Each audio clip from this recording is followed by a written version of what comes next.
Hi, I'm Naomi. Welcome to day 127 of our 365-day Bible reading plan. Today's reading is titled God Protects His People.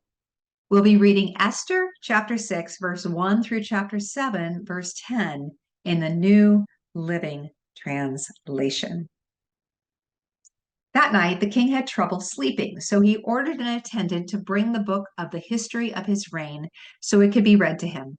In those records, he discovered an account of how Mordecai had exposed the plot of Bigthana and Teresh, two of the eunuchs who guarded the door to the king's private quarters. They had plotted to assassinate King Xerxes.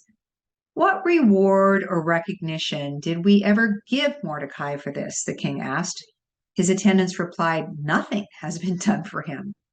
"Who is that in the outer court?" the king inquired. As it happened, Haman had just arrived in the outer court of the palace to ask the king to impale Mordecai on the pole he had prepared. So the attendants replied to the king, "Haman is out in the court." "Bring him in," the king ordered. So Haman came in, and the king said, "What should I do to honor a man who truly pleases me?" Haman thought to himself, "Whom would the king wish to honor more than me?" So he replied, "If the king wishes to honor someone, he should bring out one of the king's own royal robes, as well as a horse that the king himself has ridden, one with a royal emblem on its head. Let the robes and the horse be handed over to one of the king's most noble officials, and let him see that the man whom the king wishes to honor is dressed in the king's robes and led through the city square on the king's horse. Have the officials shout as they go, 'This is what the king does for someone he wishes to honor.'" "Excellent," the king said to Haman. "Quick, take the robes and my horse and do just as you have said for Mordecai the Jew who sits at the gate of the palace. Leave out nothing you have suggested." So Haman took the robes and put them on Mordecai, placed him on the king's own horse, and led him through the city square, shouting, "This is what the king does for someone he wishes to honor." Afterward, Mordecai returned to the palace gate, but Haman hurried home, dejected and completely humiliated. When Haman told his wife Zeresh and all his friends what had happened, his wise advisors and his wife said, "Since Mordecai, this man who has humiliated you, is of Jewish birth, you will never succeed in your plans against him. It will be fatal to continue opposing him." While they were still talking, the king's eunuchs arrived and quickly took Haman to the banquet Esther had prepared.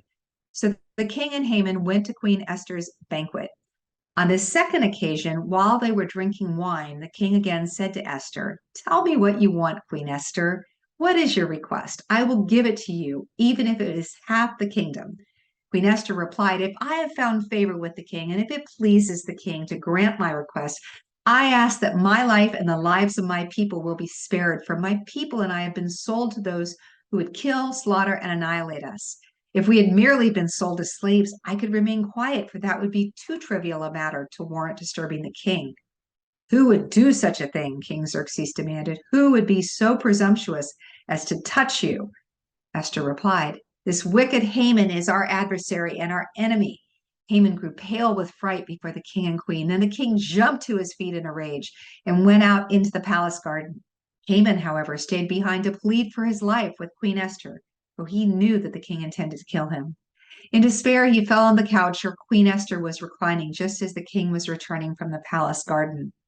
The king exclaimed, "Will he even assault the queen right here in the palace before my very eyes?" And as soon as the king spoke, his attendants covered Haman's face, signaling his doom. Then Harbana, one of the king's eunuchs, said, "Haman has set up a sharpened pole that stands 75 feet tall in his own courtyard. He intended to use it to impale Mordecai, the man who saved the king from assassination." "Then impale Haman on it," the king ordered. So they impaled Haman on the pole he had set up for Mordecai, and the king's anger subsided. Thanks for joining us for today's reading. And remember, everyone has an invitation to sit at Jesus' table. We hope you'll find your story and purpose in God's story.